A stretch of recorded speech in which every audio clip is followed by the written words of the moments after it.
నమస్తే, welcome to special debate. ప్రస్తుత పోటీ ప్రపంచంలో విద్యార్థుల భవిష్యత్ ఎలా ఉంటుంది?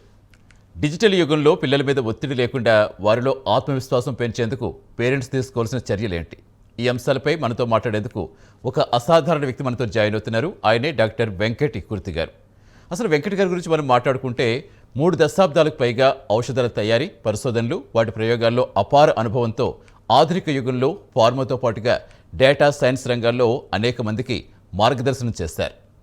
ఇక గుంటూరు ప్రాంత వాసులుగా ఆయన వంతుగా విద్యారంగంలో సేవ చేసేలా చాణక్య ఎడ్యుకేషనల్ హబ్, మీ విద్య అవసరాలు ఒకే చోట అనే సంస్థను బ్రాడీపేట గుంటూరులో స్థాపించి అనేక మంది విద్యార్థులు విజయం సాధించేలా నిరంతరం కృషి చేస్తూనే ఉన్నారు. అంతేకాదు డిగ్రీ, ఫార్మా, ఇంజనీరింగ్, మేనేజ్మెంట్ కళాశాలల్లో అలాగే యూనివర్సిటీల్లో సుమారు 300కు పైగా సెమినార్లు కూడా నిర్వహించారు. ప్రస్తుత విద్యారంగంలో ఇండస్ట్రీ, ఎడ్యుకేషన్ మధ్య చాలా డిఫరెన్స్ ఉందని, దాన్ని మినిమైజ్ చేయాలంటున్న వెంకట్ గారితో మాట్లాడి మరిన్ని విషయాలు తెలుసుకునే ప్రయత్నం చేద్దాం. నమస్తే వెంకట్ గారు. నమస్తే అండి. ఎలా ఉన్నారు సార్? బాగున్నారు సార్? బాగున్నానండి. సార్, ఈరోజు చాలా మంచి యూస్ఫుల్ టాపిక్ గురించి మనం మాట్లాడుకుంటున్నాం. ముఖ్యంగా ప్రతి ఒక్కళ్ళు ఫేస్ చేస్తుంది ఇది. ప్రతి ఇంట్లో ప్రతి పేరెంట్స్ కూడా ఇబ్బంది పడేది, ప్రతి పిల్లల గురించి ఆలోచించేది. అసలు ఏంటి సార్ ప్రస్తుతం ఈ పోటీ ప్రపంచంలో విద్యార్థుల భవిష్యత్ ఎలా ఉండబోతుందంటారు? ఓకే, ఇక్కడ మనం ఒకటి ఆలోచించాలండి. ఫస్ట్ ఆఫ్ ఆల్ ఇక్కడ ఏం జరుగుతుందంటే, ఇప్పుడు యుఎస్ లో చాలా మంది స్టూడెంట్స్, నేను లాస్ట్ వీక్ చాలా మందితో మాట్లాడాను. ప్రాబ్లం ఎక్కడ వస్తుంది అంటే, ఈ పిల్లలు 10th క్లాస్ వరకు కష్టపడి చదువుతున్నారు. 10th క్లాస్ తర్వాత ఇంటర్మీడియట్ కూడా కష్టపడి చదువుతున్నారు. ఎప్పుడైతే ఇంటర్మీడియట్ వరకు బాగా కష్టపడి చదివిన తర్వాత పిల్లలు ఏమవుతున్నారంటే, బీటెక్ చేరగానే రిలాక్స్ అయిపోతారు. ఆ రిలాక్స్ అవటం వల్ల ఏమవుతుంది అంటే, వాళ్ళు అనుకున్నంత స్థాయిలో వాళ్ళు చదవట్లేదు. ఫస్ట్ ఆఫ్ ఆల్ దానివల్ల ఏమైందంటే, వాళ్ళ యొక్క ఈ లెర్నింగ్ కర్వ్ అనేది తగ్గిపోయింది. తగ్గిపోవటం వల్ల ఏమైందంటే, వాళ్ళు రిలాక్స్ అవుతున్నారు. బీటెక్ అయిపోయిన తర్వాత అంటే చదవట్లేదు. ఫ్రాంక్గా చెప్పాలంటే చదవట్లేదు బీటెక్లో. దెన్ ఆ తర్వాత వీళ్ళు అమెరికా రావటము, లేకపోతే మాస్టర్స్కి వెళ్ళటము అవటం వల్ల ఏంటంటే, వాళ్ళు అనుకున్నంతగా వాళ్ళు సక్సెస్ కాలేకపోతున్నారు. అదే ఇప్పుడు 20 సంవత్సరాల క్రితం మనం తీసుకున్నాం అనుకోండి, 20 సంవత్సరాలు 30 సంవత్సరాల క్రితం తీసుకున్నాం అనుకోండి, అప్పుడు స్టూడెంట్స్కి ఇంత ప్రెషర్ లేదు. చిన్న ఎగ్జాంపుల్ ఏంటంటే, ఇప్పుడు మేము చదువుకున్న రోజుల్లోనూ అప్పుడు ఫస్ట్ క్లాస్ అనేటువంటిది ఒక 5 నెంబర్లో 10 నెంబర్లో కనపడేవి పేపర్లో. ఫస్ట్ క్లాస్, సెకండ్ క్లాస్ కొంచెం ఇంకొక 100-200 నెంబర్స్ కనపడేవి. థర్డ్ క్లాస్ చాలా నెంబర్స్ ఉండేవి అనమాట. యాక్చువల్గా ఇవాళ ఏమైపోయినది, రివర్స్ అయిపోయింది. Most of them with first classes, then after that very few with, అసలు ఆల్మోస్ట్ 0 లాగా ఉంటుంది థర్డ్ క్లాస్ అనేటువంటిది. సో కాబట్టి ప్రాబ్లం ఏంటంటే, బై హార్ట్ చేసేటువంటి కాన్సెప్ట్ని ముందుకు తీసుకెళ్లటం వల్ల వచ్చినటువంటి మేజర్ సమస్య అండి ఇది. వాళ్ళు చదవటం లేదు ఫస్ట్ ఆఫ్ ఆల్, ఒకటి. రెండవది ఏంటంటే, పేరెంట్స్ తప్పని నేను అంటలేదు, బట్ ఫ్యాక్ట్ ఆలోచించండి. ఈ పేరెంట్ అనేటువంటి వాళ్ళు ఒక 100 కోట్లో లేకపోతే 1000 కోట్లో లేకపోతే 50 కోట్లో డబ్బులు సంపాదించి, అంటే ఎలా సంపాదిస్తారని పక్కన పెడదాం, సంపాదించి వాళ్ళ పిల్లలకి ఇవ్వటం ఎందుకు అసలు? అంటే వీళ్ళు ఏమనుకుంటున్నారు అంటే, మా పిల్లలు సరిగా పనిచేయరు, సరిగా కాదు, నేను డబ్బులు కష్టపెట్టి వాళ్ళకి ఇవ్వాలి అనేటువంటి భావన ఎందుకు అసలు వాళ్ళకి? వాళ్ళకి కావలసినటువంటి ఒక క్వాలిటీ ఎడ్యుకేషన్ని, క్వాలిటీ సర్వీసెస్, ఒక కాన్ఫిడెన్స్ని బిల్డ్ చేశారనుకోండి, వాళ్ళే డబ్బు సంపాదించుకుంటారు. మన డబ్బు కోసం వాళ్ళు ఎందుకు అనుకుంటున్నారు? మనకు చెప్తారనమాట, మీ పిల్లవాడు కనుక బాగా ప్రయోజకుడు అయ్యాడు అనుకోండి, మీ డబ్బులు అసలు వాడికి అక్కర్లేదు. వాడు ప్రయోజకుడు కాదనుకోండి, మీరు ఎంత డబ్బులు ఇచ్చినా వాడు దాన్ని పాడు చేసేస్తాడు. సో కాబట్టి వాళ్ళ పేరెంట్స్ ఆలోచించాల్సింది, మా పిల్లలకి డబ్బుల కన్నా కూడా క్వాలిటీ ఎడ్యుకేషన్ ఒకటి ఇవ్వాలి ఫస్ట్ ఆఫ్ ఆల్. రెండవది వాల్యూస్ ఇవ్వాలి, ఎథిక్స్ ఉండాలి ఫస్ట్ ఆఫ్ ఆల్. ఇవన్నీ వాళ్ళకు వచ్చాయి అనుకోండి, ఆటోమేటిక్గా సరిపోతుంది. ఇవాళ పేరెంట్స్ ఎవరో కూడా వాళ్ళ పిల్లలతో స్ట్రైట్గా మాట్లాడలేని పరిస్థితి. నీ గోల్ ఏమిటి, నువ్వు ఏం చేద్దాం అనుకుంటున్నావు, నువ్వు ఏం చెయ్యాలనుకుంటున్నావు అనేటువంటిది ఓపెన్గా వాళ్ళు మాట్లాడాలి. మాట్లాడకపోవటం వల్ల వచ్చేటువంటి ఇవన్నీ కూడా సమస్యలు. డెఫినెట్గా సార్, అంటే మీరు చెప్పినట్టుగా డబ్బు పనిచేయకూడదు కూడా తరిగిపోతుంది, జ్ఞానం పనిచేయకూడదు పెరుగుతుంది. అది ఎవరు కాజలేని ఆస్తి డెఫినెట్గా. ఎస్. అంటే మీరు ఇప్పుడు మీరు ఇందాక చెప్పారు 20 ఏళ్ల క్రితం 30 ఏళ్ల క్రితం మీరు ఎలా ఉండేదో చెప్పుకుంటూ వచ్చారు. నిజంగా అప్పుడు అప్పట్లో పెద్దవాళ్ళకి చదువు లేకపోయినా ఆ పిల్లలకంటూ క్లారిటీగా చదువుకోవడం తెలిసింది. కానీ ఇప్పుడు ఆల్రెడీ ఎడ్యుకేటెడ్ పేరెంట్స్ అయ్యి ఉండి పిల్లల విషయంలో ఎందుకు అంత కన్ఫ్యూజ్ అయిపోతున్నారు అనుకోవాలి? సింపుల్ అండి. ఇక్కడ చాలా సింపుల్ క్వశ్చన్. ఇప్పుడు కాలేజీలో అమ్మాయినో అబ్బాయినో పేరెంట్స్ చేర్పించిన తర్వాత చేర్పించే రోజు అది కూడా వెళ్ళటం లేదు. ఆ కౌన్సిలింగ్ ఆన్లైన్ లో కౌన్సిలింగ్ అయిపోతుంది, డబ్బులు కట్టేస్తారు, అయిపోతుంది. ఈ పేరెంట్ అనేటువంటి వాళ్ళు వాళ్ళ అమ్మాయి గురించో వాళ్ళ అబ్బాయి గురించో ఎన్నిసార్లు కాలేజీకి వెళ్ళి ఆ ప్రిన్సిపాల్ తోనో లేకపోతే వాళ్ళ ప్రొఫెసర్స్ తోనో లేకపోతే వాళ్ళ పెర్ఫార్మెన్స్ గురించి ఎన్నిసార్లు మాట్లాడారు? నాకు తెలిసి 0.0001% వీళ్ళు పేరెంట్స్ వెళ్ళి మాట్లాడుతున్నారు. మిగతా అసలు కాలేజీ మొహమే చూడలేదు parents. That is the first major problem. ఏమండి, ప్రపంచంలో మోస్ట్ టఫెస్ట్ జాబ్ ఏదైనా ఉన్నది అంటే అది పేరెంటింగ్. అంటే పిల్లల్ని పెంచడం అనేది మోస్ట్ టఫెస్ట్ జాబ్. సో మనము ఆ జాబ్ చేయట్లేదు. ఫ్రాంక్లీ స్పీకింగ్, వాళ్ళకి ఏం చేస్తున్నాము అంటే డబ్బులు ఇచ్చేస్తున్నాము, లేకపోతే ఐఫోన్ కొనిస్తున్నాము, లేకపోతే కారు కొనిస్తున్నాము, వాడికి లైసెన్స్ లేకపోయినా సరే బైక్ కొనిస్తున్నాము. ఇవన్నీ చేస్తున్నాం అనుకుంటున్నాం, కానీ మేజర్ కావాల్సింది ఏంటి? వాళ్ళకి ఒక గోల్ సెట్ చేయాలి. ఆ గోల్ ఏంటి? ఓకే, నువ్వు ఒక మెడిసిన్ చేయాలి, లేకపోతే ఇంకొక లైక్ బీటెక్ చేయాలి, ఇంకోటి నీ ఇష్టం వచ్చింది చేసేది అనుకో. బట్ నేనైతే మా పిల్లలకి ఒకటే చెప్పాను, మీరు ఎంబీబీఎస్ చేసేటట్టయితే ప్రపంచంలో one of the best doctor అయితేనే మీరు ఎంబీబీఎస్ చేయండి, లేకపోతే చెయ్యొద్దు అని చెప్పేశాను. వెరీ స్ట్రైట్ గా చెప్పాను నేను. మీరు ప్రపంచంలో one of the best doctor అవ్వాలి, అయ్యేటట్టయితేనే ఎంబీబీఎస్ తీసుకోండి, కష్టపడి చదవండి. అంటే అఫ్ కోర్స్ వాళ్ళిద్దరు కూడా అమెరికాలో ఉన్నారు, అది డిఫరెంట్. సో కాబట్టి పేరెంట్స్ ఏం చెప్పాలి? ఓకే, నువ్వు బీటెక్ చేస్తున్నావా, వెరీ గుడ్, అబ్సల్యూట్లీ చెయ్యి. నీ గోల్ ఏంటి? ఆ 4 సంవత్సరాలతో నువ్వు ఏం చేయాలనుకుంటున్నావు అనేటువంటిది ఓపెన్ గా మాట్లాడాలి. ఫస్ట్ ఆఫ్ ఆల్, ఇవాళ ఉన్న కాంపిటేటివ్ వరల్డ్ లో క్రియేటివిటీ కావాలండి. జనాలు చాలా మంది అనుకుంటారు ఆర్టిఫిషియల్ ఇంటెలిజెన్స్ వల్ల ఉద్యోగాలు పోతున్నాయి, అది పోతున్నాయి, ఇది పోతున్నాయి. ఏమీ కాదు. ఆర్టిఫిషియల్ ఇంటెలిజెన్స్ వల్ల పోయే జాబ్స్ 72 మిలియన్ జాబ్స్ పోతాయి, కానీ 170 మిలియన్ జాబ్స్ వస్తాయి. ఫస్ట్ ఆఫ్ ఆల్ వస్తాయి. అది నేను చెప్పిన రిపోర్ట్ కాదు, లైక్ వరల్డ్ ఎకనామిక్ ఫోరం వాళ్ళు ఇచ్చినటువంటి రిపోర్ట్. సో డెఫినెట్ గా జాబ్స్ ఉన్నాయండి. కాకపోతే ఆ జాబ్స్ తగ్గట్టుగా మనం మారాలి. ఫస్ట్ ఆఫ్ ఆల్ మనం మారాలి అంటే అర్థం ఏంటంటే పేరెంట్స్, ప్రొఫెసర్స్, స్టూడెంట్స్ కలిసి కూర్చొని చేసి, ఇప్పుడు మనం ఇలా షో కండక్ట్ చేస్తున్నాము. ఎందుకు కండక్ట్ చేస్తున్నాము? స్టూడెంట్స్ ఒక అవేర్నెస్ ఇవ్వడం కోసం కండక్ట్ చేస్తున్నాం. ఈ రోజు స్టూడెంట్స్ అంతా ఏంటంటే పానిక్ అయిపోయారు. పాపం అనకూడదు కానీ చాలా ఇబ్బందుల్లో పడుతున్నారు వాళ్ళు. నాకు చదువుకుంటే ఉద్యోగం వస్తుందా రాదా అది. బట్ ఖచ్చితంగా జాబ్స్ ఉన్నాయండి. కాకపోతే వాళ్ళకి లేనటువంటిది ఏంటంటే కాన్ఫిడెన్స్. మనం ఆ కాన్ఫిడెన్స్ ని బిల్డ్ చేయాలి. డెఫినెట్గా వెంకటగిరి, ఎందుకంటే మీరు చెప్పిన దాంట్లో చాలా వాల్యుబుల్ పాయింట్. ప్రతి ఒక్కరు కూడా అడాప్ట్ చేసుకోవాలి. ఎందుకంటే మనం ఏదో ఉద్యోగాలు చేస్తున్నాం, వ్యాపారాలు చేస్తున్నాం, డబ్బులు సంపాదిస్తున్నాం అనుకుంటాం, కానీ అసలు ఉద్యోగం పక్కన పెట్టేస్తున్నారు. అది నిజంగా మీరు చెప్పి పిల్లల్ని పెంచడం సరిగ్గా పెంచితే లైఫ్ లాంగ్ వాళ్ళు చూసుకోవాల్సిన అవసరం ఉండదు. కానీ ఈ ఉద్యోగాలు వేరే ఉద్యోగాలు చేస్తూ లేకపోతే వేరే వ్యాపారాలు చేస్తూ వాళ్ళు వదిలేస్తుంటే లైఫ్ లాంగ్ వాళ్ళతోటి వీళ్ళు ఇబ్బంది పడాల్సిన ఎన్నో చూస్తున్న 90% ఆఫ్ ఫ్యామిలీస్ అలాగే ఉన్నాయేమో ఫ్రాంక్గా చెప్పుకోవాలంటే. Yes sir. ఎస్. ఇప్పుడు అంటే ప్రస్తుతం మనం చెప్పండి. ఇప్పుడు జనరల్గా మనం ఆలోచించుకుంటూ ఇప్పుడు పేరెంట్స్ ఆల్రెడీ మనం చెప్పుకున్న పేరెంట్స్ పాత్ర ఎంతవరకు ఉండాలి అని చెప్పుకుంటున్నాం. అంటే ఈ కాంపిటీషన్ ఫీల్డ్లో వాళ్ళేదో మనకు తెలిసిన వాళ్ళ పిల్లలు ఏదో ఇది చదువుతున్నారు కాబట్టి మన పిల్లలు అదే చదివించాలి, ఇలాంటి ప్రెజర్ ఎక్కువగా పేరెంట్స్ కూడా ఎక్కువ అయిపోతుందా? 100% అండి. ఖచ్చితంగా కంపారిజన్ చేస్తున్నారు. ప్రాబ్లం ఏంటంటే మన పిల్లవాడికి ఆ స్కిల్ ఉన్నదా, స్కిల్ లేదా అనేది ఆలోచించట్లేదు. ఆ కంపారిజన్ అయిపోయింది. ఆ పిల్లవాడు అమెరికా వెళ్ళాడు, మనవాడు వెళ్ళాలి, లేకపోతే ఆ పిల్లవాడు బీటెక్ చేస్తాడు, మనవాళ్ళు చేయాలి. ఈ కంపారిజన్ అండి. అసలు ప్రాబ్లం ఎక్కడ వస్తుందంటే సార్, మీరు ఒక పిల్లవాడిని అడగండి, నువ్వేం చేస్తావు బీటెక్ తర్వాత అనండి.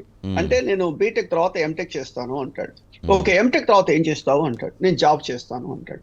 ఇంకొక పిల్లవాడిని అడగండి, బీటెక్ తర్వాత నేను అమెరికా వెళ్తాను అంటాడు. అమెరికా వెళ్ళిన తర్వాత ఏం చేస్తావు అంటాడు. మళ్ళీ జాబ్ చేస్తాను అంటాడు.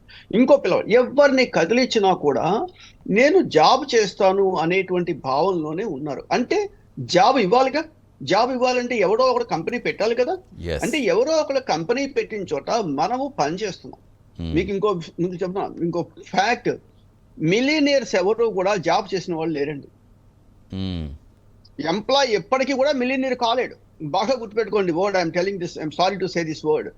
లేదండి అది చాలా ఎంప్లాయీ వాల్యుబుల్. అనేటువంటి వాళ్ళు ఎక్కడా కూడా మిలియనీర్స్ కాలేరు. ఫస్ట్ ఆఫ్ ఆల్ మిలియనీర్స్ కావాలంటే ఏంటి, యూ నీడ్ టు స్టార్ట్. ఇప్పుడు నేను ఎంఎస్సి చదివే రోజుల్లో ఒక రాస్తారు government responsibility to create the jobs అనేటువంటి ఒక టాపిక్ లో అందరూ యూనివర్సిటీలో అందరూ గవర్నమెంట్ రెస్పాన్సిబిలిటీ అని రాస్తారు. నేను ఒక్కనే చెప్పాను, as a masters student your responsibility to create a jobs. Government responsibility కాదండి. గవర్నమెంట్ ఎంతమందికి జాబ్ చదువుకున్న ప్రతి ఒక్కరికి జాబ్ గవర్నమెంట్ ఇవ్వలేదు. బట్ ఆ లెవెల్ ఆఫ్ మాస్టర్స్ డిగ్రీనో లేకపోతే ప్రొఫెషనల్ డిగ్రీకి వెళ్ళిన వాళ్ళు జాబ్స్ క్రియేట్ చేయాలి. ఫస్ట్ ఆఫ్ ఆల్ ఆ క్రియేట్ చేసేటువంటి మెంటాలిటీ మన స్టూడెంట్స్ లో ఎప్పుడు స్టార్ట్ అవ్వాలి, పేరెంట్స్ దగ్గర నుంచి స్టార్ట్ చేయాలి. ఇవాళ ఒక పిల్లవాడిని అడిగారు అనుకోండి, నువ్వేం చేస్తున్నావు, నీకు డబ్బులు కావాలంటే ఏం చేస్తున్నావు, లేకపోతే ఇంకోటి ఏం చేస్తున్నావు, ప్రతిసారి వాళ్ళు మమ్మీ డాడీ ఈ రెండు పదాలు అంటే ఏంటి, వాళ్ళకి రెండు వింగ్స్ ఉన్నాయి. ఆ వింగ్స్ రెండు ఏంటంటే వాళ్ళ మమ్మీ అండ్ వాళ్ళ డాడీ, అంతే. ఆ వింగ్స్ లేవనుకోండి, for example what they are. ఒక్కసారి ఈ స్టూడెంట్స్ అందరూ ఒక్కసారి ఆలోచించుకోవాలి, నా అంతటి నేను ఇండిపెండెంట్ గా ఎలా బతకాలి అనేది ఫస్ట్. అంటే పేరెంట్స్ హెల్ప్ తీసుకోవద్దని నేను చెప్పట్లేదు, 100% తీసుకోవచ్చు. కానీ ఏంటంటే వాళ్ళ ఆలోచన ఎలా ఉండాలి అంటే, నేను కార్పొరేట్ లోకి వెళ్ళిపోవాలి, నేను ఒక ఎంట్రప్రీనర్ గా మారాలి, నేను నా యొక్క ఇండిపెండెన్స్ డిపెండెంట్ అనేది తగ్గిపోవాలి అనేటువంటిది కావాలి. అది ఎప్పటి నుంచి స్టార్ట్ చేయాలి, పేరెంట్స్ దగ్గర నుంచి స్టార్ట్ చేయాలి. ఇవాళ పేరెంట్స్ ఏం చెప్తున్నారు, నువ్వు ఎంసెట్ ర్యాంక్ రాలేదా, డోంట్ వరీ, నీకు నేను డబ్బులు కడతాను, నువ్వు అక్కడికి వెళ్ళిపోయి ఎగ్జామ్ రాసేసాయి అంటారు. లేకపోతే నీకు క్యాంపస్ ప్లేస్మెంట్ రాలేదా, నీకు ఒక 20 లక్షలు 30 లక్షలు ఇస్తాను, నువ్వు అమెరికా వెళ్ళిపో అని చెప్తున్నారు. కానీ అమెరికా వెళ్ళేంత స్థాయి అతని దగ్గర ఉన్నదా అనేది ఒకటి. లేకపోతే ఇంకొక పిల్లవాడికి బీటెక్ చదివే స్థాయి ఉన్నదా లేదా అనే విషయం 100% ఆ పేరెంట్స్ కి తెలుసు, 100% తెలుసు. కానీ కంపారిజన్ చేయటం వల్ల డబ్బులు ఇస్తున్నారు, డబ్బులు ఇచ్చి ఏదో చేస్తున్నారు. దానివల్ల ఏమైపోయింది, వాళ్ళని పాడు చేస్తున్నారు. ఫ్రాంక్లీ స్పీకింగ్ ఖచ్చితంగా పాడు చేస్తున్నారు. చేయటం వల్ల ఏమైపోయింది, ఇప్పుడు అమెరికా లాంటి దేశం వచ్చారు, దేశం వచ్చినప్పటి నుంచి వాళ్ళు కష్టపడి చదివితే ఎంత హ్యాపీ అండి, అబ్సల్యూట్ గా ప్రాబ్లం ఏం లేదు, 100% జాబ్స్ ఉన్నాయి. కానీ వచ్చిన రోజు నుంచి మీకు తెలుసు వాళ్ళు చేస్తున్నారు. సో కాబట్టి పేరెంట్స్ అనేటువంటి వాళ్ళు పిల్లల్ని పెంచే పద్ధతిలో వాళ్ళ కష్టాలు చెప్పండి, ఇబ్బంది ఏం లేదు, కష్టపడకుండా ఎవ్వరూ లేరు. 100% అందరూ కష్టపడే కాస్త గుస్తో పైకి వచ్చారు, కష్టపడకుండా ఎవరు లేరు. సో ఆ కష్టాలు చెప్పండి, చెప్పినప్పుడు వాళ్ళు ఏం ఆలోచిస్తారు, ఓ ఇంత కష్టపడకపోతే ఇంత చేయకపోతే లైఫ్ కష్టమైపోతుంది అనేటువంటి ఫీలింగ్ లో ఉన్నారు అనుకోండి, that should be good enough. Absolute గా వాళ్ళు కష్టపడతారు. డెఫినెట్ గా కష్ట విలువ తెలిస్తే జీవిత విలువ కూడా తెలుస్తుంది. ఖచ్చితంగా వెంకట్ గారు ప్రస్తుతం కాలర్ వెయిట్ చేస్తున్నారు, కాలర్ తీసుకుందాం. సార్ శివ గారు నంద్యాల. తప్పకుండా అండి. నమస్తే శివ గారు. Sir good evening sir. Good evening, చెప్పండి శివ గారు. గుడ్ ఈవినింగ్ సార్తో మాట్లాడండి. శివ గారు అడగండి. సార్ నమస్తే సార్. నమస్తే అండి, చెప్పండి. శివ గారు హలో. ఎస్, కాల్ కట్ అయినట్టుంది సార్. సార్ ఇప్పుడు మీరు చెప్పారు కష్టం విలువ తెలిస్తే జీవితం విలువ తెలుస్తుంది, కూడా కష్టాలు చెప్పండి అని. అంటే చదువుకునే రోజుల నుంచి చదువుకునే రోజులకి ఎప్పుడో వచ్చేస్తాం మనం.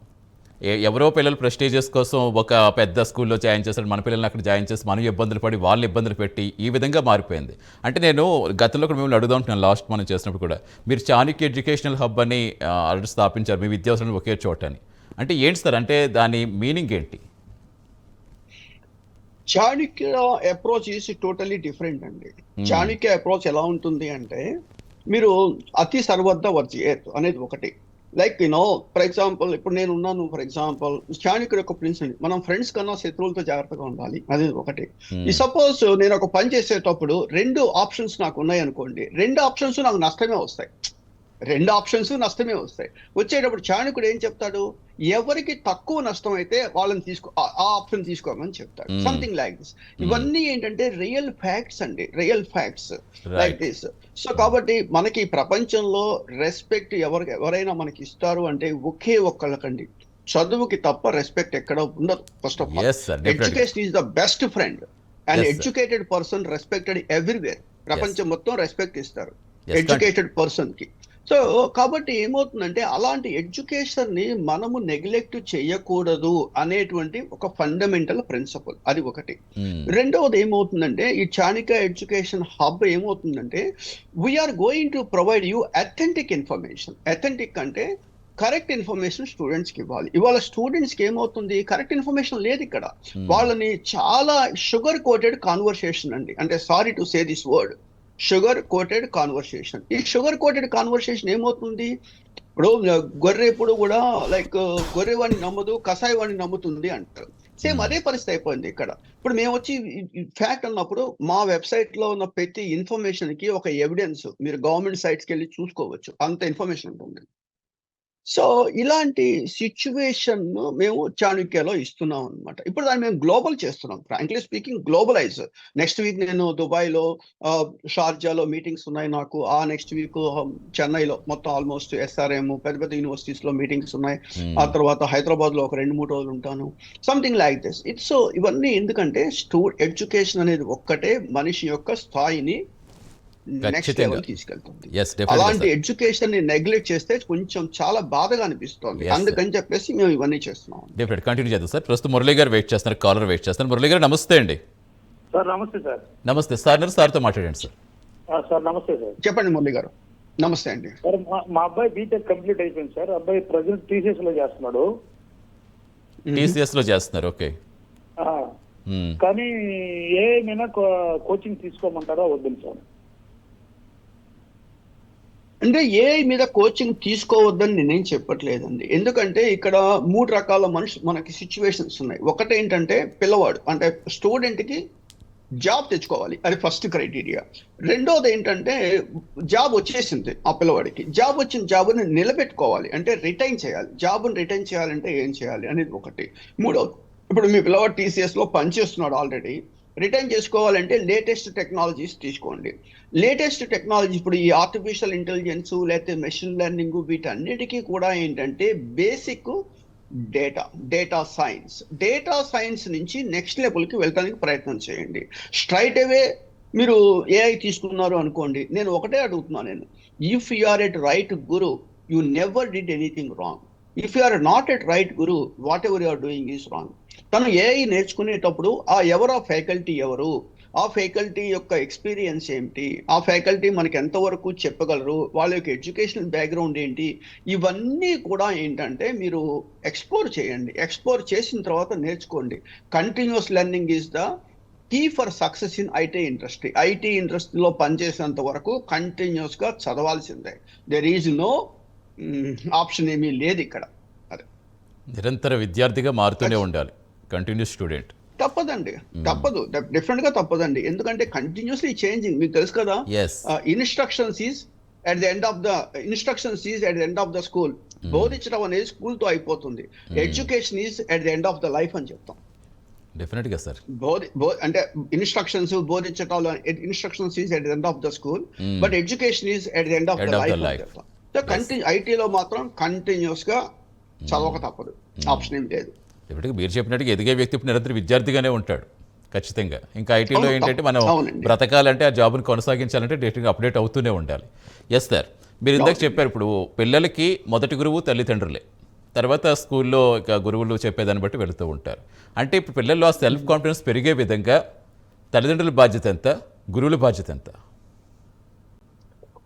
ఇనీషియల్ గా ఏమవుతుందంటేనండి, మనం ఇప్పుడు ఇండియా తీసుకున్నాం అనుకోండి, అది ఒక అగ్రికల్చరల్ బేస్డ్ కంపెనీ. ఆ అగ్రికల్చర్ లో పనిచేసేటువంటి వాళ్ళు ఏమనుకుంటున్నారు పాపం, ఓకే మా పిల్లవాడు ఇలా అగ్రికల్చర్ ఈ కష్టాల్లో పనిచేయటం ఎందుకు, మనం కాలేజీలో చేర్పిద్దామని అప్పో సప్పో కష్టపడి వాళ్ళని కాలేజీలో చేర్పిస్తున్నారు. సో అలాంటప్పుడు ఆ పేరెంట్స్ ఈ పిల్లలకి ఎంతవరకు గైడెన్స్ ఇవ్వగలరు? పాపం వాళ్ళకి తెలియదు పాపం. తెలియనప్పుడు ఈ టీచర్స్ గైడ్ చేయాలి.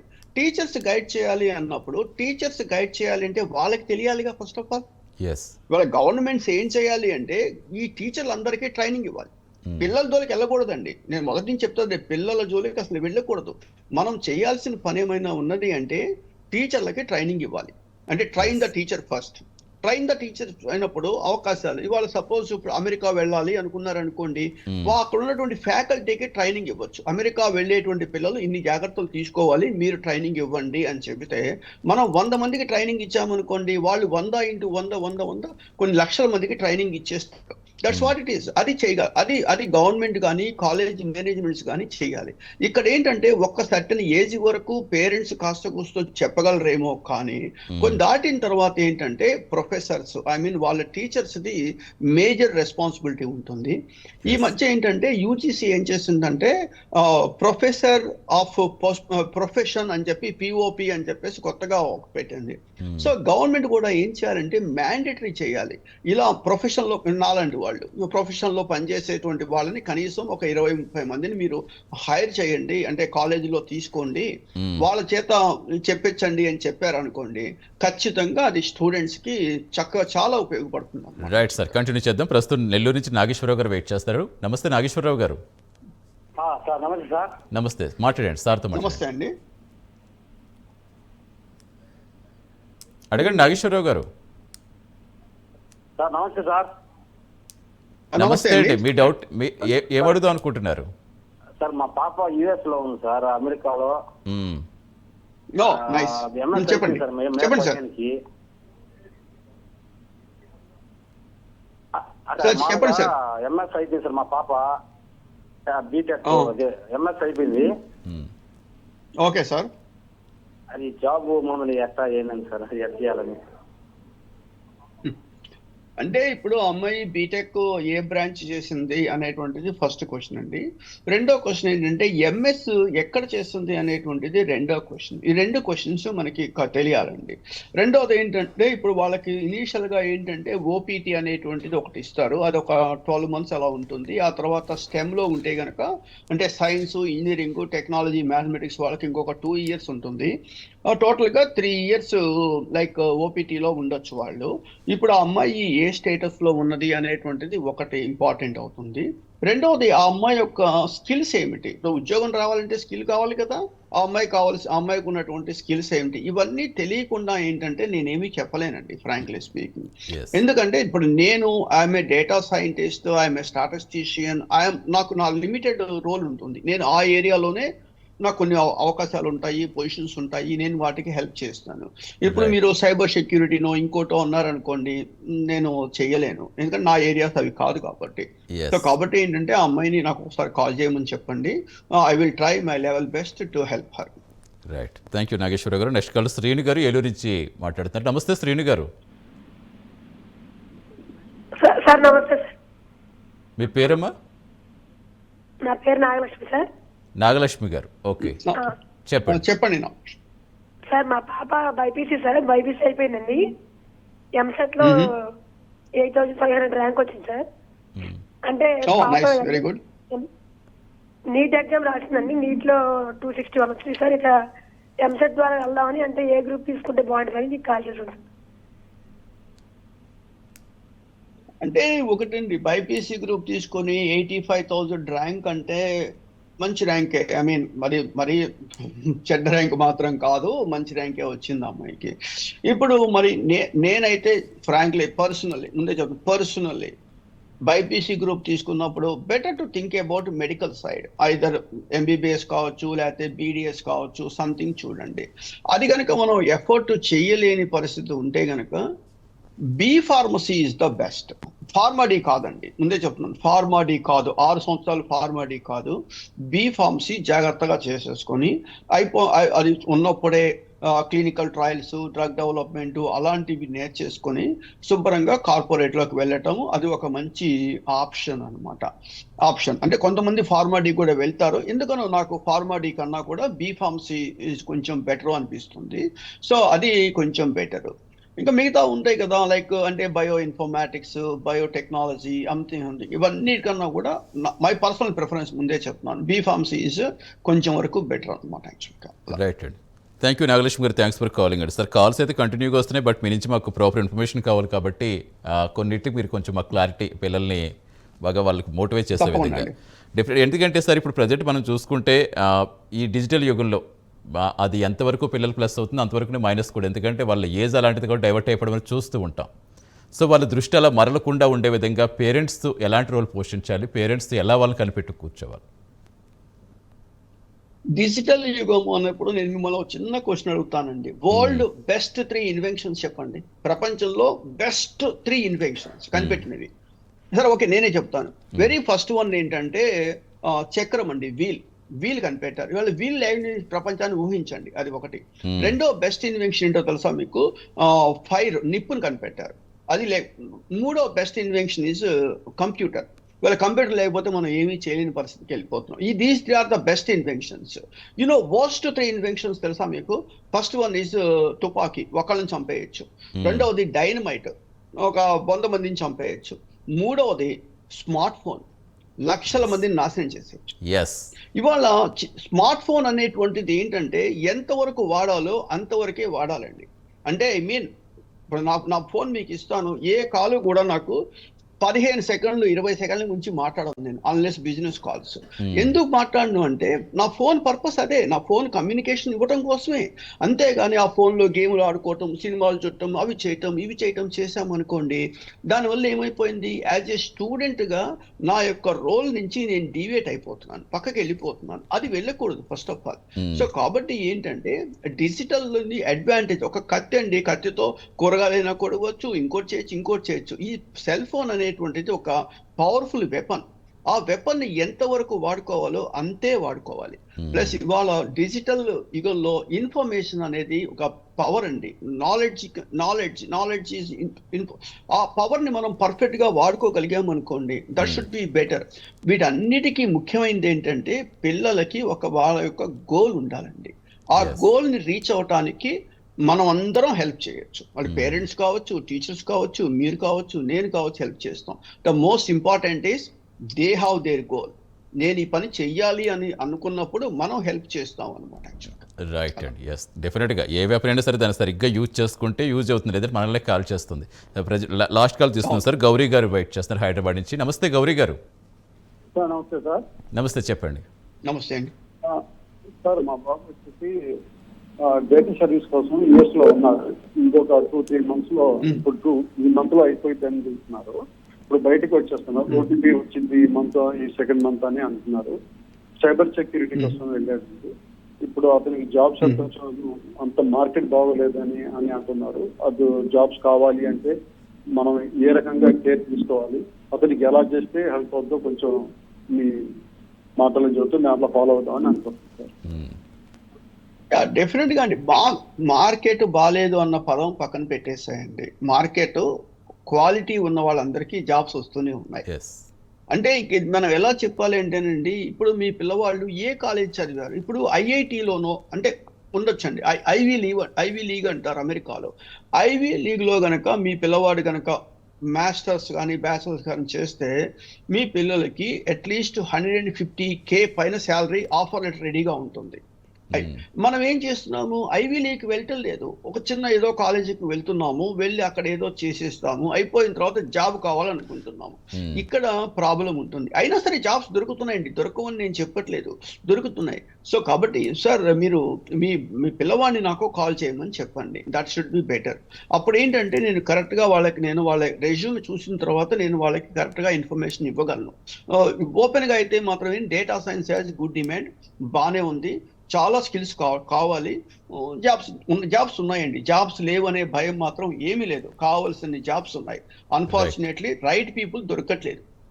Right sir, thanks for calling sir. సమయభావం అవుతుంది మనకి. ఫైనల్గా అంటే మీ అభిప్రాయం ప్రకారం తల్లిదండ్రులు పిల్లలకి పని చెయ్యమని ఒత్తిడి ఇవ్వాలా, పని చేయడానికి ప్రేరణివ్వాలంటారు? ఎప్పుడైనా ఇది ఒకటే సార్. ఒకప్పుడు చిన్న చెప్తున్నాను, పూర్వకాలంలో కూంజ్ ఓడోనెల్ అని అతను ఒక డెఫినేషన్ ఇచ్చాడు. మేనేజర్ అంటే ఏంటంటే one who motivates, manager means managing the people అని చెప్పేవాళ్ళు. ఇప్పుడు 20 సంవత్సరాల క్రితం డెఫినేషన్. ఇవాళ పని చేయమంటే ఎవరు చేయరు కదా, ఇవాళ డెఫినేషన్ మారిపోయింది. ఆ డెఫినేషన్ ఏంటి? One who motivates the people towards success is a manager. One who motivates people towards success is a manager. ఇవాళ పేరెంట్స్ కూడా పని చేయండి, ఇది చదవండి, అది చదవండి, ఏమండి చదువుకోమని ఎవరికీ చెప్పకూడదండి. చదువుకుంటే ఉండే అడ్వాంటేజెస్ ఇవి అని చెప్పాలి. వాళ్ళు తెలుసుకో చదువు అని ఎవరికి చెప్పకూడదు. పేరెంట్స్ కానీ నేను కానీ ఎవరేం చెప్పకూడదు. నువ్వు చదువుకుంటే నీకు ఇన్ని అడ్వాంటేజెస్ ఉంటాయి అనే పదాన్ని మనం వాళ్ళకి చెప్పామనుకోండి, వాళ్ళు చదవటం అనేది బిగిన్ చేస్తారు.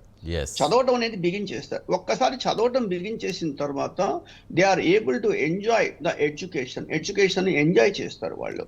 అది వాళ్ళకి ప్లస్ పాయింట్ అవుతుంది. వాళ్ళ పేరెంట్స్ కూడా వాళ్ళ పిల్లలకి ఏంటంటే ఇన్స్పైర్ చేయాలి, ఎస్ ఇన్స్పిరేషన్ ఇవ్వాలి, మంచి మంచి బుక్స్ కొనివ్వాలి, చదవాలి. అబ్దుల్ కలాం గారి బుక్స్ కావచ్చు, లేకపోతే చాణక్యస్ బుక్ కావచ్చు, 7 habits of highly effective people మా వెబ్సైట్ లో ఉంది, చూసుకోవచ్చు.